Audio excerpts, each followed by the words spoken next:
Adunay istorya kabahin sa usa ka mapasayloon nga anak nga babae. Ato alang itago sa pangalan nga Jane kining anak nga babae. Kini si Jane usa ka survivor sa domestic violence, din ang iya nga abuser mao mismo ang iyaha nga inahan. Tuod man ang mga ginikanan ni Jane parihong malampuson nga mga doktor, apan ang ilang kinabuhi sa panimalay usa ka gupot o grabe nga kasamok. Sa ilang panimalay, grabe kaayo ang nasinati ni Jane nga kapaitan o kasakitan tungod sa pag-abusar sa iyang inahan. Naiadlaw nga dili siya kakaon, naiadlaw nga gipriso siya sa kwarto. May palagi ang buhi nga iro makakaon sa makatulo sa usa ka adlaw. Kining iyang kasinatian o kalagot sa iyang inahan, iya lang kini nga giluom hangtod nga siya miseparate sa iyang ginikanan ug naminyo na.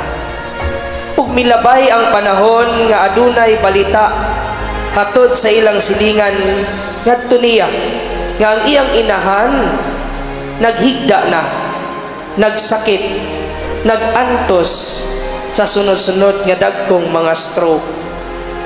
Tungod ni ining balita nga iyang nahibalan, midali-dali dayon siya impake sa iyang mga butang ug midali-dali siya uli sa balay sa iyang inahan, dala ang iyang tibuok pamilya.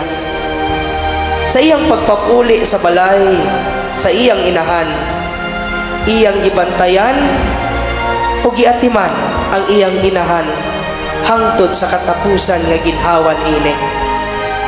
Tinuod nasuko siya sa sinugdanan, apan sa paglabay sa mga panahon ang iyang pagdumot sa iyang inahan hinay-hinay nga nawala ug nailisan kinig pasaylo o gugma ngadto sa iyang inahan. Mao kini ang pulong ni Jane sa katapusan. Bisan unsa pa man gibuhat sa akong inahan diri kanako, inahan gihapon nako siya. Sa una rato, pasayloon o gigugmaon lang gihapon nako siya, kay ako aman siyang inahan.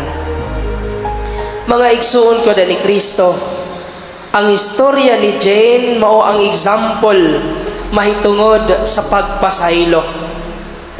Domestic violence survivor si Jane sets an example by not only forgiving her mother, her abuser, but also extending support to her mother when she suffered consecutive massive stroke. How about us? Are we forgiving? Mapasayloon ba kita sa atong isig katao? In the gospel, a servant asked to be forgiven for the huge amount he owed his king, and he was granted forgiveness. However, when he encountered someone who owed him a smaller amount, he demanded repayment of the debt.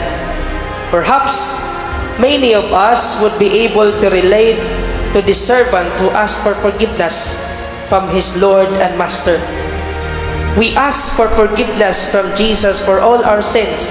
Yes, many of us even submit ourselves to the sacrament of reconciliation. But do we truly live out this forgiveness that we have received from Jesus? Do we forgive those who have wronged us as we have been forgiven by the Lord?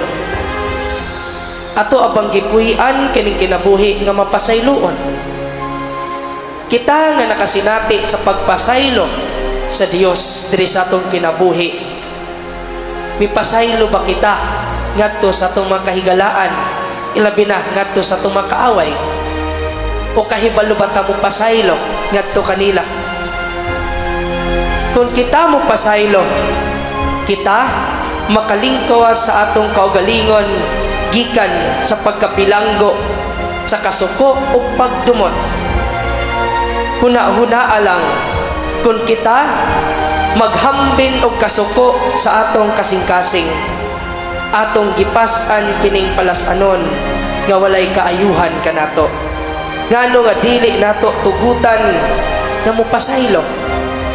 Tugutan nato atong kaugalingon nga makalimot. Tuod man dili ta makalimot sa sakit, dili ta makalimot sa samad nga atong nadawat gikan sa laing tao. Tuod man samad lang na pwede man tang makapasaylo. Gisilutan lang nato ang atong kaugalingon kung dili kita mupasaylo ngadto sa uban, o kita nagbilin lamang o usa ka luna aron ang dautan mupuyo kung kita dili mupasaylo ug makapasaylo sa ato isig ka tao. Busa mga igsuon, kita kinahanglan nga magmapisayloon tungod kay ang pagpasaylo dili lamang alang ni adtong nakasala kanato. Ang pagpasaylo kay para usab kanato. Ang pagpasaylo nag-ayo sa atong tibuok nga pagkatao, ug kini naghimo kanato nga lig-on, ug kini magdala kanato ngadto sa usa ka bag-ong dalan sa kinabuhi aron kita magsugod pag-usab nga walay gipas-an nga pagdumot. Magkat-on kita kanunay kang Jesus ang atong Ginoo, kinsa kanunay nagpasaylo kanatong mga makasasala. Magkat-on kita gikan kaniya, kinsa wala magtipig og bisan unsang record sa atong sayop diya sa iyang kasing-kasing. Mao gayud kini ang hagit kanatong tanan, mga igsoon ko na ni Kristo. Ang Dios gani papasayloon kanatong mga makasasala. Kita pakaha dili ka pasaylo sa toy si katao.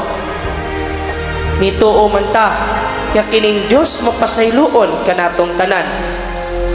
Unta sa atong kinabuhi, andam kutang mo pasaylo ngadto sa mga tao, ilabi na katong atong giisip nga mga kaaway. Mao gayud kini ang hagit. Kaysa pagkatinuod mga igsuon, kung dili ta kahibalo mo pasaylo, sama lang kana nga kita nagpriso sa atong kaugalingon diha sa dili mapasayloon nga kinabuhi. Adunay istorya sa usa ka pari. Ana siya, kung ang dahon malaya, kung ang puthaw mataya, kung ang gugma sa tao dali ra mawala, pero ang gugma sa Dios di gid mawala bisan unsa pa man kita ka makasasala. Ato kanang timan-an sa atong kinabuhi, bisan unsa pa man kita ka makasasala, ang Dios kanunay nagpasaylo kanato.